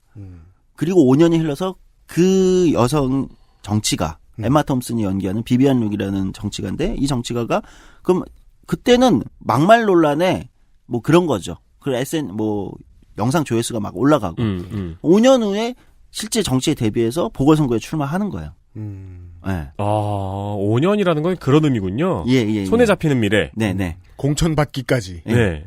어느 순간 스타 어떤 이제 대담자가 돼 있고 뭐 이제 셀럽이 돼 있는 거죠. 그런 식의 과감한 표현이 좀 그렇지만 과감한 언어들을 사용하니까 화제의 중심에 돼 있죠. 물론 기존의 어떤 정치 윤리나 이런 걸 갖고 있는 사람들은 어마어마한 비난을 할 테고 아닌 사람들 또 열광하는 사람도 있을 거고. 그렇죠. 이게 이제 내일 만나게 될 헬마우스식의 언어로 설명하자면 초반 떡상에 성공을 한 거죠. 그렇죠. 우파 코인을 긁어 모았어요. 제대로 파서 초반 떡상 성공. 네. 그 이제 드라마 에피소드 1에서 5년이 딱 바로 3분 만에 5년 후의 세계를 보여준다고 하는 거잖아요. 그러니까 예를 들면 그렇게 가는 거예요. 그렇게 해서 보궐선거에 출마 전 처음에는 낙선합니다. 네. 근데 다시 또 시간이 또 지나고 처음에는 이제 뭐 낙선하고 보궐선거에 또 출마하면 나중에는 정치적 기회가 점점 와서 의석을 본인이 당선되고 의석을 당을 창당하고 사성당이라는 걸 창당하거든요. 네. 사성당. 이거 이제 여러 가지 이제 저희가 있겠죠. 뭐냐면 이제 이탈리아 오성운동을 이제 가져온 것 같기도 하고. 하여튼 이 비비안 룩 막말하는 이 사람이 사성당을 창당하는데 이게 이제 어느 순간 의석을 그러니까 설정도 참 그런 게 영국 같은 의회제잖아요. 의원내각제에서 무슨 막 갑자기 100석을 얻고 이렇게 하는 게 아니에요. 네. 예. 20몇 석 정도를 얻는 거예요. 그런데 어느 쪽도 보수당도 노동당도 과반을 점하지 못한 상태에서 실제 캐스팅 보드로서 훨씬 강력한 역할을 하면서 점점 시간이 점점 에피소드가 흘러가면서 이제 한 15년 후쯤 가면 집권까지 가는 거죠. 이게 보는 사람들이 쎄한 이유를 알겠네요. 이게 개연성이 완벽하군요. 엄청난 공포를 줍니다. 네. 예. 심지어 이 비비안 룩의 정치가는 TV 토론에 당선되면서 이런 발언을 합니다. IQ 70 이하는 투표를 하지 못하는 법안을 만들자. 사람들이 열광합니다. 왜? 실제 우리들은 생각해 보십시오. 우리도 얼마 전에 총선이 끝났지만 선거를 할 때마다 비슷한 류의 말들이 쏟아지잖아요. 그렇죠. 있었죠. 예. 네. 어느 지역은 아예 그냥 분리해라. 네. 아니면 뭐 이런 식의 얘기들이 쏟아지잖아요. 네. 사람들이 이쪽 원하는 저쪽 다. 네, 양쪽에서 다 그런 말을 하는 거예요. 만약에 지금 한국의 여당이 공천 관리가 잘 안 돼서 그런 말을 하는 정치인이 지금 공천을 받았다. 그랬으면 온라인에서의 인기는 엄청났을 겁니다. 남들 다 점잖게 있는데 혼자 막말을 했을 테니까. 예. 그러니까 이런 것들이 이제 에피소드만 시간이 흐르면서 그런 식의 의견들이 어떻게 사람들한테 자리 잡게 되고 그것이 사람들의 가치관에 어떤 영향을 미치는지 보여주는 거예요.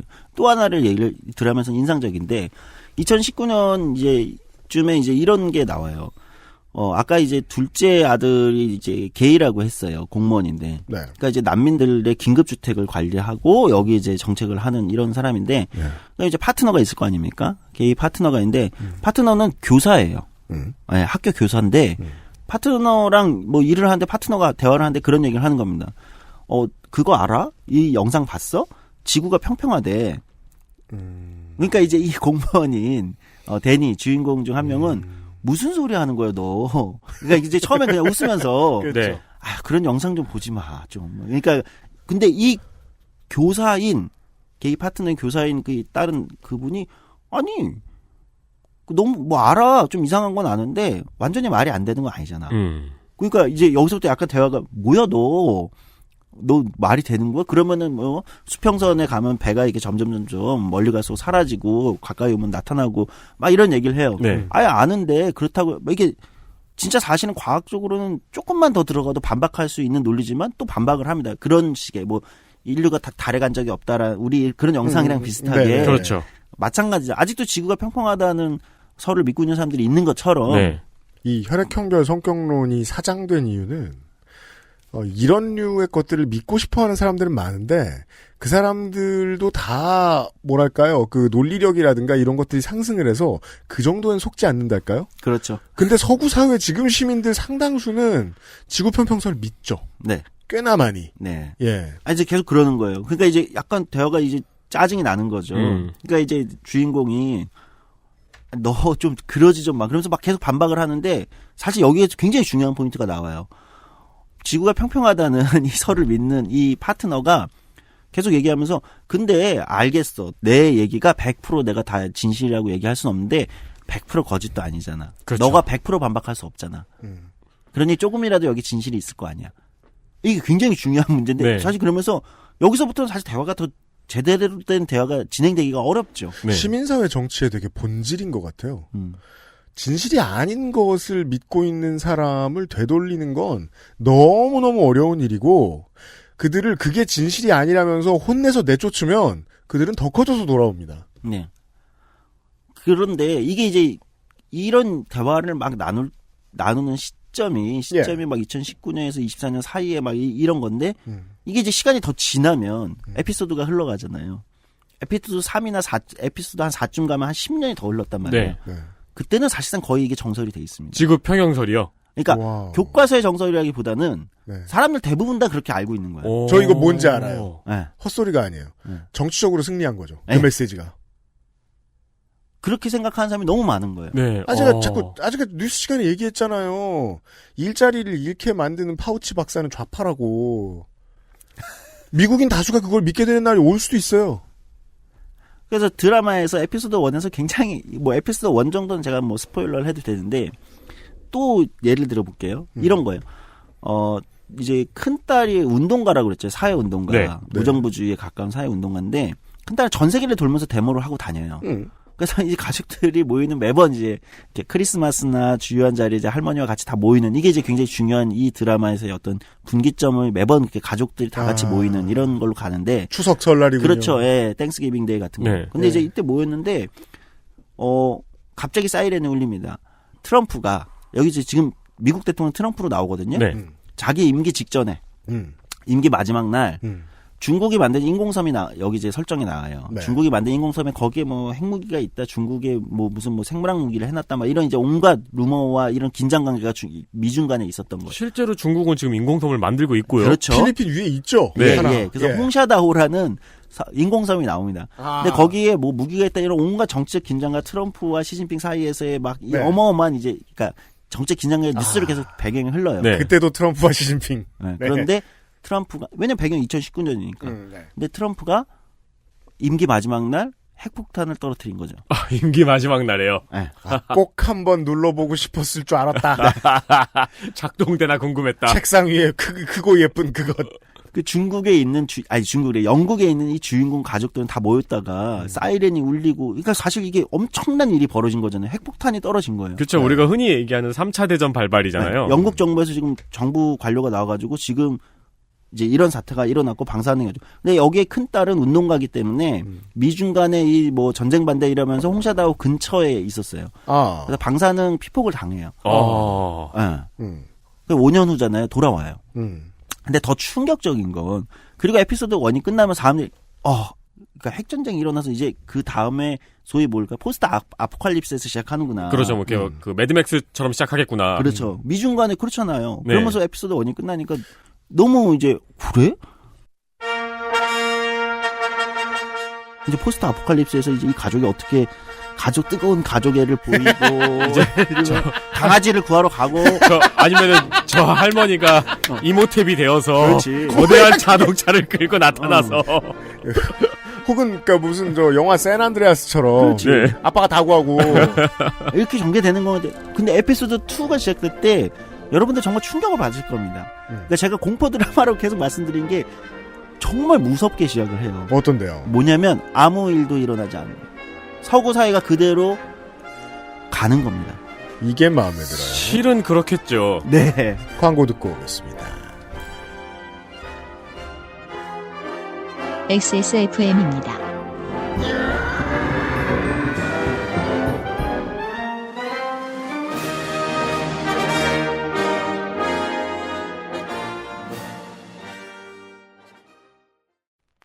Maestro il pasticcere. La pasticceria. 출근 전에 빤도로 챙겨 먹고 나가니까 맛있고 속도 든든하니까 너무 좋던데. 그치. 천연재료로 만들어진 빵이라 부대끼는 것도 없고 참 좋더라고. 이렇게 식탁 위에 계속 놔둬도 되는 거야? 그렇게 보관하는 거야. 이탈리아 전통 방식인 천연 발효로 만들어서 상온에둬야 더 맛있어. 방부제 들어간 거 아니야? 방부제는커녕 그은한 이스트도 안 쓴다고. 이탈리아에서도 파티에서나 올린다는 고급 음식을 매일 아침 먹을 수 있는 건 우리 동네에서 우리밖에 없을걸? 아무나 만들 수 있는 빵 같진 않아. 당신의 식탁은 매일같이 특별한 날. 이탈리아에서 온 케이크 라 파스티체리아. 건강기능식품 광고입니다. 어이, 오늘 퇴근하고 집에 가면 뭐하냐? 이렇게 피곤한데 밤에 집에 가면 자야지. 요즘 가뜩이나 면역력도 떨어져가지고 내가 지금 야왕 데이.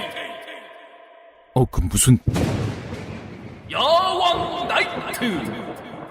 체내 흡수율을 높인 농축 홍삼. 야왕 데이. 평산네이처?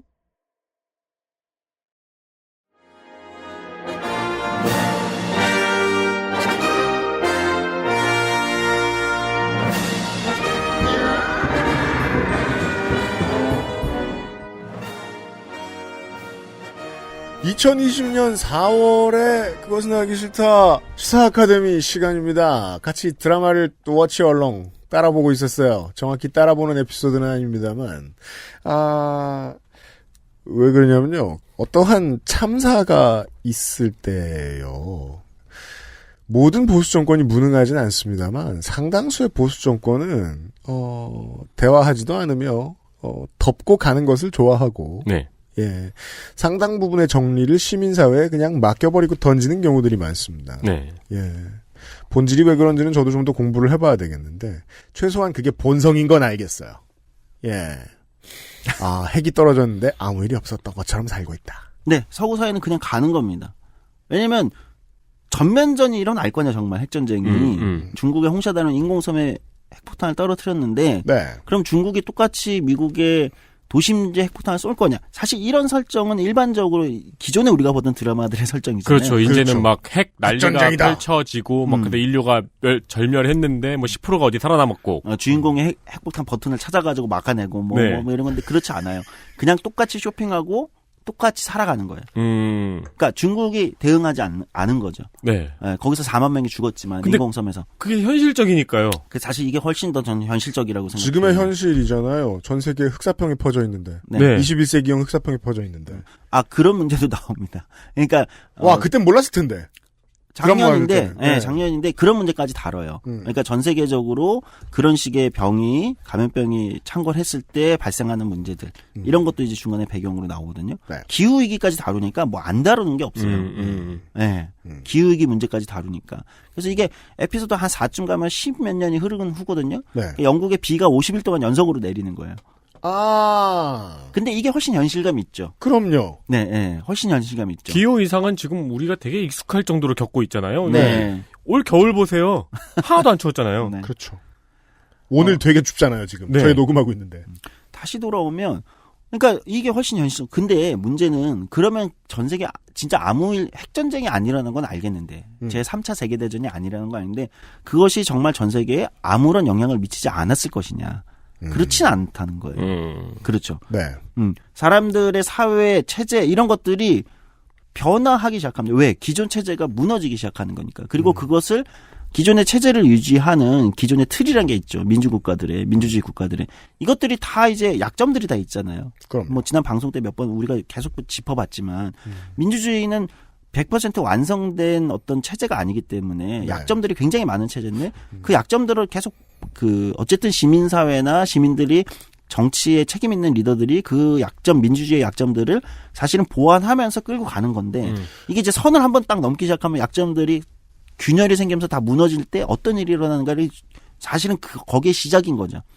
동일본 대지진이 난 뒤에 일본 정계 혹은 일본 시민사회의 깨달음이 좀 더 적극적으로 반영되었다면 일본은 의회의 구성이라든가 공무원을 선출하는 방법이라든가 되게 많은 것을 바꿨어야 했을 텐데 아무것도 바꾸지 않은 대가들을 지금 또 치르고 있는 지점들이 많이 있거든요. 네. 그렇겠죠. 예. 네. 근데 저는 이게 약점이라 함은 아까 캐릭터를 설명하실 때 되게 불안했던 게 굉장히 입체적인 양면성이 분명한 캐릭터다라는 걸 느꼈거든요. 예를 들어서 게이면서 이제 난민 수용소를 관리하는 사람은 자신이 소수자이면서 소수자의 삶을 결정할 수 있는 정책을 권력을 가지고 있고 교사이면서 지구 평형설을 믿는 사람도 마찬가지고 양면성을 굉장히 가지고 있잖아요. 네. 근데 이 말씀을 듣고 들으니까 무슨 생각이 드냐면은 지금 우리가 창문 밖으로 벚꽃놀이를 보고 있는 것 같은 기분이 드는 거죠. 그게 뭐예요? 세상은 하나도 안 바뀌었는데 왜 내 삶은 무너지고 있지? 네. 네, 맞아요. 그런 문제들. 그러니까 이게 이제 에피소드 더 가야 되면 바로 지금 윤세민 기자가 지적했듯이 어떤 문제를 다룬 거냐면 세상을 망치는 게 여기서 이제 포퓰리스트 극단적인 아까 IQ 70 이하는 투표를 하지 말게 만드는 극단적인 포퓰리스트가 정치인이 망치는 거냐? 사실 이 드라마는 그렇게 얘기하고 있지 않은 거예요. 나와 당신의 시민과 시민 사이의 관계에서 우리들은 사실은 그것을 같이 수행하고 있다. 그렇죠. 우리가 만든 세상이다라는 거예요. 포기하면 협력자죠. 네. 우리들이 만들어가는 세상을 얘기하는 거거든요. 네. 그런 문제들, 그러니까 이제 이 드라마의 배경에서는 그러면 에피소드가 가면 갈수록 계속해서 국제 정세 얘기들이 드라마로 계속, 그러니까 뉴스로 나와요, 배경으로. 뭐 이탈리아는 어떻게 됐고, 스페인의 좌파 정부가 들어섰다 다시 극좌 정부가 다시 좌파 정부를 엎고, 이게 왜 나오냐면 배경에서, 둘째, 남자가 아니죠. 둘째, 손자, 이게 표현이 어쨌든, 이 데니라는 이름인데, 네. 주택관리원이, 나중에 이제 난민 파트너랑 이제 사랑에 빠져요. 네. 근데 이제 난민이잖아요. 우크라이나에서 온 난민. 네. 그러니까 이 난민 정책에, 그리고 이 난민 정책 때문에 사람들의 시각, 예를 들면 사회가 어떻게 변하고, 뭐 이런 것들이 나오면서, 나중에는 열혈 노동당 지지자였던 금융업을 하던 큰 형, 정치적 올바름이 굉장히 많이 갖춰져 있는 사람으로 나오거든요. 근데 이 사람이 이제 나중에는 결국 난민 이슈 때문에 난민 추방하는 쪽에 자기의 정치적 성향을 드러내게 되는 거죠. 왜? 모든 정치적 어떤 PC함이라는 게, 또는 그게 PC함의 영역이 아닐 수 있지만, 다른 영역일 수 있지만, 그것이 단선적이지 않잖아요. 사실 개별의 시민들이. 네. 상당히 많은 가치의 진보에 손을 들어주는 사람들도 어딘가에서는 억압에 찬성합니다. 그렇죠. 네. 굉장히 인상적인 부분은 그렇다면 이제 그 홍샤다오라는 그러니까 반전 운동을 막 하는 이제 큰 손녀죠. 네.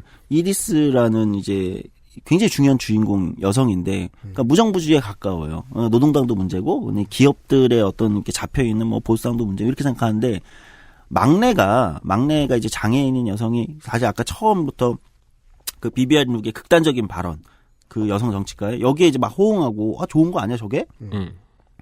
난 저 여자 얘기가 다 맞다고 생각하진 않아. 하지만 신나잖아. 신나잖아. 네. 그렇죠. 이게 엎어지는 것 같잖아. 이러면서 이제 열성 지지자가 됩니다. 그거 너무 현실적이에요. 아니, 지금도 이게 선거 결과가 이렇게 나와서 그렇지, 그런 증상들은 한국에서도 많이 보였거든요. 이게 저는 자꾸 떠오르는 단어가 그래서 머릿속에서 셀프 디스트럭티브. 자기 파괴적인 본성. 그렇죠. 을 자극하는 메시지를 내보내는 사람들이 있어요. 그리고 그건 무조건 인기 있어요. 맞아요. 예, 이건 이렇게 해도 안 될 거고 저렇게 해도 안 될 거야. 쓰레기 같은 일이야. 그러니까 이 비비안 룩이라는 극단적인 포퓰리스트를 이 가족 구성원 중에서 지지하는 이 장애인 여성은 장애인 여성 막내는 자기 이제 장애인으로서의 정체 소수자 정체성도 있고 사실은 그거에 대한 것도 그냥 굉장히 당당하게 살아가거든요. 그리고 네. 정치적으로도 굉장히 올바라요. 그러니까 예를 들면 뭐 그 난민 문제라든지 뭐 보통 일반적으로 우리가 PC함에 대해서 진보파들이 얘기하는 여기에 굉장히 올바른 영역이 있어요. 네. 네, 열려 있고 쿨하고. 그런데 거기엔 열광하는 거예요. 그리고 내가 나의 정치적 정치 윤리와 정치적 신념과 정치를 지지하는 건 두 개는 다른 거야. 난 그냥 저기 신나서 좋아. 엎어졌으면 좋겠어. 맞아요, 다. 맞아요. 흥미로운 건 시간이 흘러가지고 이제 5년 후 에피소드가 막 5년이 지난다 했잖아요. 그럼 이제 해외를 떠돌며 데모를 하고 다니던 그리고 홍샤다오 앞에서 방사능에 피폭이 됐던 큰 언니가 돌아옵니다. 네. 가족 구성원으로 돌아와요. 다시 돌아오는데 이제 방사능 피폭 때문에 점점 죽어가고 있죠. 네, 그래도 뭐 1, 2년에 죽는 게 아니거든요. 그게 네. 사실 장기간에 걸쳐서 네, 맞아요. 수명을 갉아먹는 거잖아요. 방사능 피폭. 이게 굉장히 현실적으로 다릅니다. 근데 언니가 왔는데 언니 입장에서는 그 비비안 룩이라는 그때쯤 되면 이제 거의 이제 소수 정당이지만 의석을 확보한 네. 그 정치인이 얼마나 말도 안 되겠어요. 여기는 이제 극접한데 근데 그 비비안 룩의 연설을 듣다가 일어나서 박수를 칩니다. 왜? 저거 다 개소리인데 그래도 저 여자는 세상을 체제를 뒤집어 엎잖아. 이렇게 얘기하는 겁니다. 즉 뺑 돌아서 만난 거네요. 그렇죠. 목표가 같아요. 네. 네. 이게 이제 막 김문수 이재호 같은 우리 사회의 옛날의 얼굴들 중요한 사람들 말고 내 옆에 있는 사람들이 정치적으로 어떻게 반응하는지를 자세히 보는 일은 정말 재밌잖아요. 네. 이건 틀리지 않아요. 언제나 리얼해요. 그분은 극좌의 얘기를 좋아합니다. 그러니까 다 필요 없고 반대군요. 같습니다. 네. 그러니까 둘이 똑같다는 얘기가 아니라 의도가 늘 같아요. 그러니까 N극과 S극은 서로 땡깁니다와 S극과 N극은 서로 땡깁니다가 같은 말이잖아요. 네. 맞는 말입니다. 예. 그러니까 의도가 같다는 게 정확한 거예요. 왜냐면 다 엎어졌으면 좋겠거든. 네. 뭐가 됐던 이 체제는 안 돼. 그렇죠. 그러니까 우리나라에서 완전히 극좌에 있는 사람이 국회에 폭탄을 설치하려는 사람아 말과 전원책 변호사가 옛날에 올 단두대를 얘기했던 말과 똑같은 거잖아요. 예, 사실. 박수 쳤을 거예요, 누군가는. 네. 그래서 실제 그렇게 되는 거죠. 그러면서 이제 중간중간에 투표 장면들이 몇 번씩 나오는데 이 가족 구성원들의 투표 성향들이 어떻게 바뀌는가도 사실 드라마에서 중간중간에 이게 볼만한 지점입니다. 네, 볼만한 지점이에요. 어떤 가치 때문에 어떤 이슈 때문에 어떻게 투표하는가. 저도 그거 세상에서 제일 재밌어 하거든요. 내 주변 사람들의 정치 성향이 바뀌는 것. 그 사연들을 곰곰이 떠올려보는 게 재밌는 거예요. 쟤는 젊었을 땐 이랬다가 아무 생각 없이 뭐 어땠다가 나중에 나이가 먹더니 어떤 자리를 차지하고 어떤 자리를 못 차지했다는 이유로 저렇게 변했다. 은퇴한 뒤에는 심심해서 유튜브를 보다 저렇게 변했다. 네. 이유들이 다 있어요. 그때. 장기적인 것도 있고 단기적인 것도 있어요. 그게 되게 소름이 돋는 게 그리고 그러니까 뭐 저희 성향 우리 성향이라고 얘기를 합시다. 우리 성향인 사람들이 최근 한 4년, 3년 동안 제일 많이 들었던 서두가 그걸걸요? 뭘요? 내가 20년 동안 민주당 지지했었는데. 60 먹은 초등학생들이요? 네. 지지를 철회합니다. 아니, 그거 말고도 제 주변에서도 많이 들었어요. 내가 20년 동안 민주당 지지했었는데. 그렇게 많은 줄 몰랐지, 뭐야. 네. 게다가 난 아니고. 그렇죠. 그러니까 제가 지금 이제 단순히 드라마의 스토리에 대한 얘기를 하고 있는 건 아니잖아요. 그러니까 네. 뭐냐면 지금 두 분께서 말씀해 주셨듯이 이 드라마가 제가 좀 놀라웠던 이유들은 이 6개의 에피소드에서 이 사실 굉장히 심심할 수 있는 설정에서 이런 문제들의 민주주의에서의 어떤 이슈들을 굉장히 유려하게 지금 짚어내는 거예요. 네. 그러니까 이제 저희가 지난번에 저희 시사 아카데미에서 한번 그걸 했었어요. 민주주의는 어떻게 무너지는가? 스티븐 레비츠키와 스티브 지블렛의 민주주의는 어떻게 무너지는가라는 책을 텍스트로 해가지고 민주주의 안에서 이게 어떻게 민주주의의 약점들이 공략당하는가에 대해서 한번 다룬 적이 있습니다. 그럼요. 그러니까 예를 들면 이제 그 책을 다시 이제 소환해 보면 이렇게 얘기하죠. 스티븐 레비츠키는 이런 얘기를 하잖아요. 그 책에서 기존에 우리가 생각하던 민주주의를 위협한다는 건 우리 이미지 속에서는 군복을 입은 어떤 장교들이 쿠데타를 하는 그 거한 폐악질인 줄 알았지. 네, 그게 이제 70년대, 80년대까지의 전 세계 민주주의 연구자들이 생각하던 어떤 민주주의를 위협하는 가장 일반적인 이미지. 그리고 사실 한국에서도 군사 독재 정권 경험이 있기 때문에 이런 게 익숙하단 말이에요. 어딘가에 있던 쪽수로서는 극소수에 해당하는 어떤 역적들이 나와서 갑자기 하루아침에 세상을 바꾸는 건 줄 알았지. 천하의 역적놈들이 나와서. 예. 근데 이제 그 책에서 스티븐 레비츠는 그런 얘기를 하는 거죠. 그렇지 않다. 멀쩡하게 투표를 했더니 보호소나를 뽑았다고요. 네. 우리는 시민들이 투표로 독재자를 뽑는 거다, 지금은. 선출된 독재자들이다. 이게 이제 공통적인 지점이죠. 트럼프가 총 갖고 백악관에 들어간 게 아닙니다. 그럼요. 네. 총은 집에 있겠죠. 네. 선출된 독재자의 문제. 그러니까 민주주의가 선출하는 독재자. 이런 문제. 그리고 그러니까 사실 그것은 포퓰리스트들이 어떤 조건에서 선출되는가의 문제거든요. 네. 여기서 말하고 좀 극단적인 포퓰리스트들이. 그러니까 지금 이 민주주의는 어떻게 무너지는가에 지난 방송에서 얘기했듯이 그 저자들은 이렇게 보는 거예요. 매우 유사한 패턴이 있는데 하나는 후보를 그러니까 제대로 된 책임 있는 리더, 정치 리더를 가려내는 역할이 원래 기존에 정당들이 했었는데 정당들이 그 역할을 하지 않을 때 그다음에 공천이 무너졌을 때 그렇죠. 경쟁자를 적으로 간주하는 그러니까 여기서 말하는 적이라는 건 일반적으로 정치에서의 적이 아니라 악으로 간주하는 경쟁자를 그렇죠. 절멸시켜야 돼. 악으로 간주하는 어떤 양극화, 정치 양극화. 세 번째 언론을 공격하는 선출된 지도자. 언론 다 가짜야. 뭐 이러면서 언론을 공격하는. 실제 이 이어스 앤 이어스의 드라마에서도 비비안 룩이라는 이 포퓰리스트 정치가 여성 정치가가 점점 세를 키워나가면서 심지어는 그 주요한 선거 이제 제3당이 될 거냐 말 거냐를 그러니까 캐스팅 보드를 줄 거냐 말 거냐를 하는 이 선거에서 지상파 방송에 전혀 나가지 않습니다. 영국의 인정 못하는 애들. 공식적인 방송에 하나도 나가지 않아요. 그냥 유튜브 자기 채널에서 계속 방송을 합니다. 이건 우리가 상상했었던 미래네요. 예. 그리고 곧 다가올 미래입니다. 네. 그리고 지금 다가오고 있고요. 리버처럼 이렇게 걸어오는 리버처럼. 지난번에 했어요. 네. 지난번 총선 때 지금 마지막에 급하다고 통합당의 후보들이 한꺼번에 어디 나갔습니까? 윤서인 채널 나갔죠. 네. 그러니까 그것 때문에 이제 바른미래당계들 이제 세보수당계들이 화를 낸 거거든요. 아직도 거기랑 놀면 어떡해? 그러니까 진 거 아니야. 그런데 이제 이 사람들의 믿음은 뭐냐? 다른 나라는 그렇게 하니까 되던데. 이 말을 하고 싶은 거예요. 네. 우리도 이렇게 하면 되지 않을까? 어찌 보면 뒤집어서 얘기하면 한국의 국민들이 막아준 거죠. 그렇게 될 뻔한 걸 이번에. 네. 그러니까 이 드라마에서 그런 부분들 역시 굉장히 소름 끼치게 다가오는데 그러니까 비비안 룩이라는 이 포퓰리스트는 계속해서 기존 언론들은 다 페이크 뉴스고 나를 공격하기 위한 거 가짜다. 예를 들면 기득권이다. 그래서 나는 진짜 진실은 여기 유튜브에서 직접 당신 눈으로 확인할 수 있는 당신이 출연도 할 수 있고 당신이 할 수 있는 바로 이 채널에서 우린 한다. 그리고 그렇게 해서 제3당 지위를 드라마에서 획득하는 거거든요. 재밌네요. 너무 놀라워요. 사실은 근데 사실 우리가 지금 목도하고 있고 쉽게 목도할 수 있는 현실들이죠.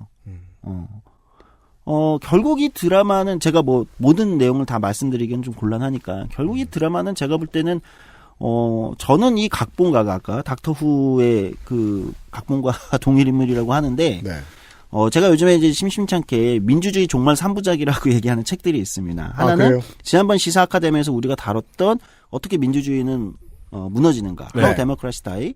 스티븐 레비츠키. 이제 미국의 하버드 쪽의 정치학자들이 쓴 미국 정치의 기본적인 역사를 가지고 그리고 전 세계적으로 민주주의가 쿠데타나 이런 그러니까 6, 70년대부터 무너졌던 사례, 최근의 사례 이런 걸 비교하면서 민주주의의 약점, 체제의 약점들이나 이런 것들을 다룬 책이고요. 또 그렇습니다. 하나는 최근에 이제 영국에서 가장 핫한 정치학자죠.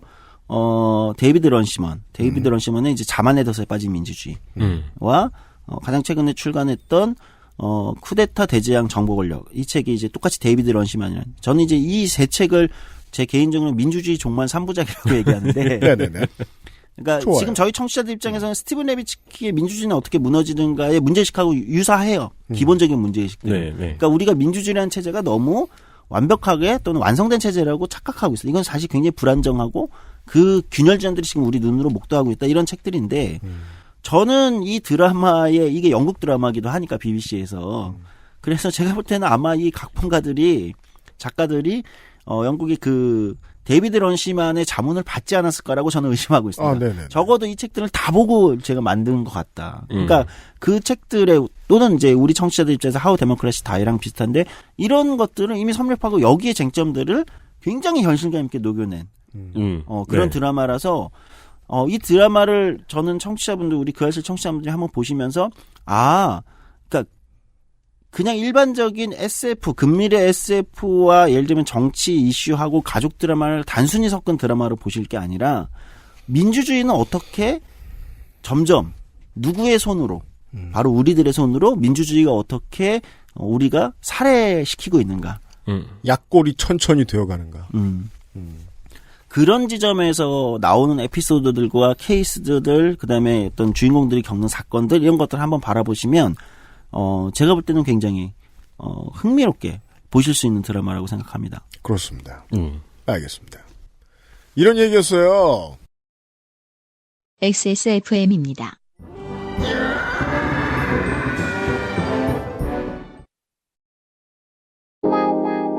내가 가장 행복한 시간? 영화를 볼 때, 음악을 들을 때, 스마트폰이랑 가만히 있을 때. 이 모든 걸 전부 누워서 할 때. 종일 뒹굴거리고 싶은 나의 첫 번째 친구. 편안하고 포근한 아이스케어 폴더매트. 프리미엄 사양에 가격은 훨씬 저렴하니까 망설일 이유조차 없었죠. 당신도 아이스케어와 함께 누워보지 않을래요? 1인 가구의 첫 번째 선택. 아이스케어 프리미엄 폴더매트. 투쓰리에서 헤어로스까지 XSFM과 함께한 5년. 빅그린이 자연에서 해답을 찾아갑니다. Big Green. 건강한 변화의 시작. 빅그린 헤어케어 시스템. 모바일 문화 발전을 하고 소셜 대중화 이후에는 이제 한국은 아직은 그런 일은 없는데요. 그 알파벳 문화권에서는 아주 흔한 일이 되어버린 게 타국의 정치적인 상황을 불안정하게 만들기 위한 가짜 뉴스가 해외에서 수입되는 경우들이 대중화되었습니다. 가장 대표적인 게 이제 지난번 미국 대선이지요. 지난번 미국 대선에서 그 러시아발로 들어왔던 페이스북의 가짜 뉴스들을 보면요. 이 민주당 지지자, 공화당 지지자들이 골고루 성질을 낼 구호와 가짜 뉴스들을 가득 퍼뜨렸어요. 수입이란 말은 거창해 보이죠. 왜냐하면 그냥 포스팅을 했을 뿐이니까요. 네. 그렇죠. 그리고 가짜 계정들이 처음에 좋아요를 좀 눌러줬을 뿐이니까요.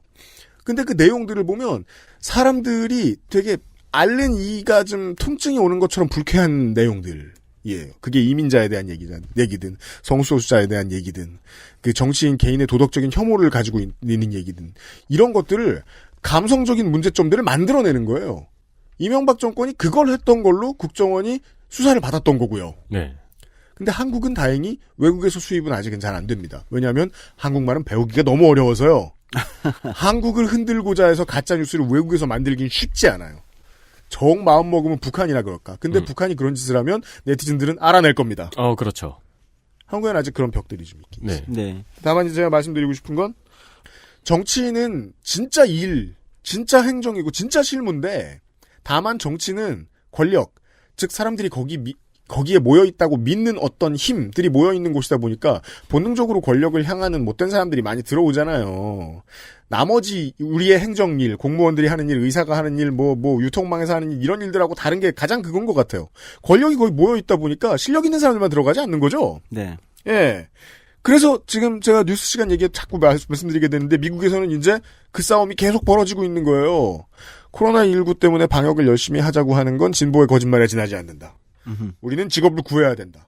그걸 가지고 정치인들, 정치병자라고 말하고 싶지 않습니다. 정치에 너무 관심이 많은 고관여층들, 이런 사람들이 티격태격 하고 있는 동안에 실무자들이 자력으로 때려맞고 있습니다. 네. 방역당국과 의료진들이. 네. 그건 민주주의의 붕괴죠. 네. 민주주의 붕괴의 결과죠. 민주주의가 활성화됐는데. 예. 이 드라마에서 계속해서 이제 처음 시작부터 의료 기술의 발달로 인해서 상당기가 오랫동안 생존할 수밖에 없는 이 할머니가 계속 중심에 있거든요. 이게 이제 매번 아까 얘기했듯이 설정이 땡스기빙 데이나 크리스마스나 이렇게 해가지고 가족들이 모여서 같이 매우 중요한 NPC군요, 할머니가. 식사를 하며 대화를 나누고 다시 생사를 확인하고 또 각자의 일상으로 돌아갔는데 거의 드라마 마지막쯤에 이 할머니가 날리는 인상적인 대사들이 굉장히 많아요. 그래요? 근데 이 할머니가 그런 얘기를 합니다. TV를 보면서 농담꾼, 광대놈들, 사기꾼들을 조심해라. 우리를 웃기며 지옥으로 이끌 것이다. 네.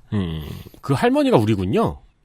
그 할머니가 우리일 수 있죠. 그러니까 네. 그 드라마를 보는 시점이 같잖아요. 예. 과거의 기준에서 미래를 보는 시점이 같잖아요. 그렇죠. 네, 그렇네요. 원래 영화 작품에는 꼭 관객의 시선을 가진 캐릭터가 하나씩 있죠. 네. 예. 여기까지인가요? 네, 여기까지입니다. 이런 얘기였습니다.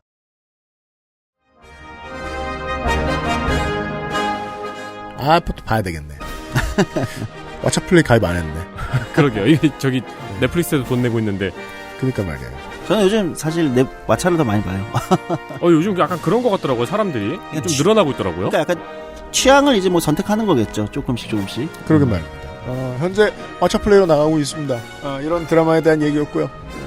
조성주 소장하고 같이 인사를 드리도록 하겠습니다. 이번 주 목요일에 그것은 알기 싫다였습니다. 저도 가서 봐야 되겠네요. 네. 다행이네요. 이피디님이 안 보셔가지고. 네. 맨날 드라마 얘기할 때마다 저만 안 봤잖아요. 지금 12시에 녹음하는데 11시에 오늘 이 드라마 할 거라고 얘기했는데 제가 언제 봐요. 네. 유승균 PD하고 윤세민 에디터였고요. 조성주 소장도 안녕히 가십시오. 들어주셔서 감사합니다. 내일 이 시간 헬마우스 코너로 뵙겠습니다. 안녕히 계십시오. 안녕히 계십시오. 감사합니다. XSFM입니다. I, D, W, K